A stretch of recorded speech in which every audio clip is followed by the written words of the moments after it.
Yo guys, hey, that was not smooth at all. Hey guys, how you doing? Josiah here, back with another video, 2021 setup tour, I might just talk you through it. So, as you guys may know, I did do a video last year doing my setup, showing you guys my setup. Since then, I've made just a few changes. Not gonna lie, they're not massive, but they're enough so that I actually want to talk through them. So you guys may have noticed that in the background I've got a pegboard now. I don't know if you've seen in some of my videos, but the desk looks a lot more clear than it was previously. Anyway, so the main two things that I actually did to change was one, install a monitor arm on my desk so that my monitor didn't have to sit on top of that stand thing, which I had for a long time and it took up a lot of space basically. And of course the pegboard, which I mentioned a while ago, which I think adds a nice little backdrop to my videos anyway, but it also is functional. Without further ado, let's just get into my desktop pro. I'm not showing you my PC, my setup tour of 2021. So first of all, as you can see, the desk is a lot more clean. We've got a lot more space, and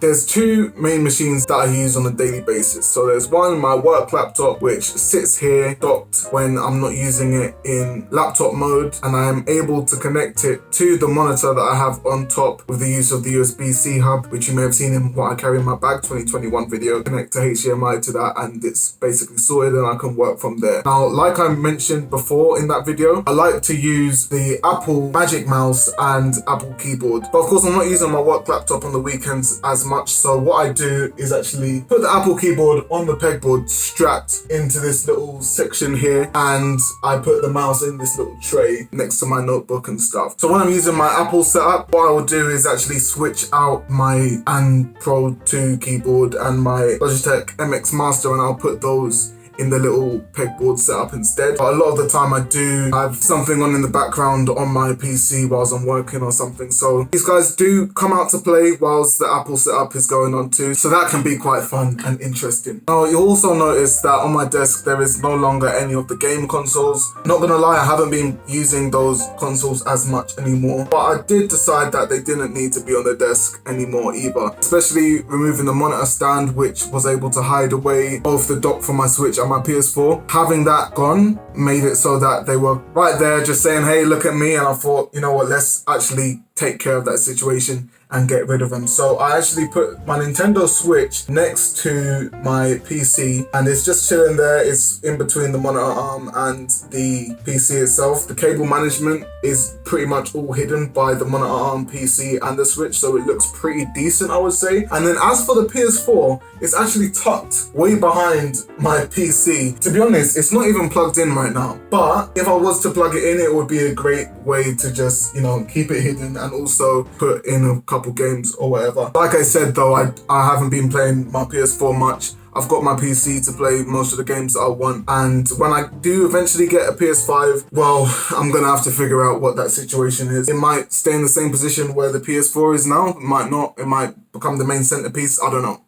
We'll cross that bridge when it comes to it. Let's get on to one of the key stars of the show, which is the monitor arm. So my mate Rahul, shout out to you, I'm always shouting him out in these videos. He was bugging me to get a monitor arm for ages. And I was just like, bro, I don't need it. I've got the monitor stand, it's fine. He's like, no man, trust me, you'll have so much more desk space. And of course he was right, because he is most of the time. And so I ended up getting a monitor arm, and yeah, it's brilliant. All of the cables channel through this kind of little contraption on the arm. I did mount it in an unconventional way. I actually mounted the arm on the side of the desk rather than on the back. So sometimes I do have the monitor start to swing out of position where I actually want it, but it's fine. I'm usually able to just hold it in place and then it will obey my commands. And the main thing with having this monitor arm, which is really great, is being able to lie in my bed and actually just swivel it so that I can watch TV or whatever I'm watching from bed. So this has been great, because in the past where I had a monitor stand, I would have to physically,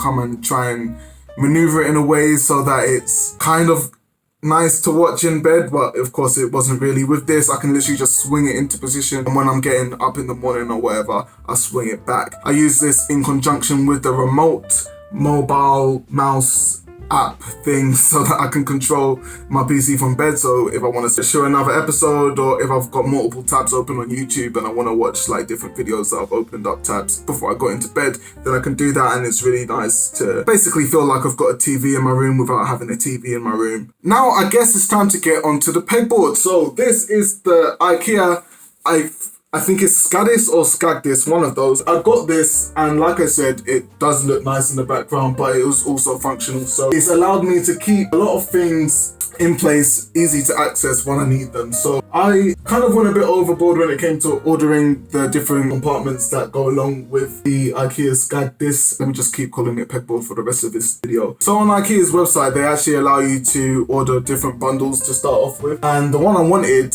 had these little bad boys out of stock. And these are what I really wanted. Because they're so universal, you can literally put loads of things in them. They're like a little tray. They're one of the best things to have. So I ended up getting 2 of those when they came back in stock. When it actually came to installing the pegboard on the wall, I didn't do it properly, really, because I couldn't be asked to screw holes into the wall and then put the little screw mount things in. So yeah, I took some nails and a hammer and I just went bang, bang, bang. And I mean, it's fine. No one knows the difference. The only thing is, if I do want to take it off, it's going to be a big struggle. But I don't mind, because I don't think it's going anywhere anytime soon. You guys may see as well, I installed another shelf up there. I had a lot of stuff over on those other shelves over there, which is, it's very cluttered. There's a lot of pop vinyls and Pokemon plushies and stuff. So I've put basically all of the Dragon Ball figurines on top of that shelf. It's pretty nice because, like I said, when I'm lying in bed now and I'm watching TV on my PC, I'm able to see just a little bit of,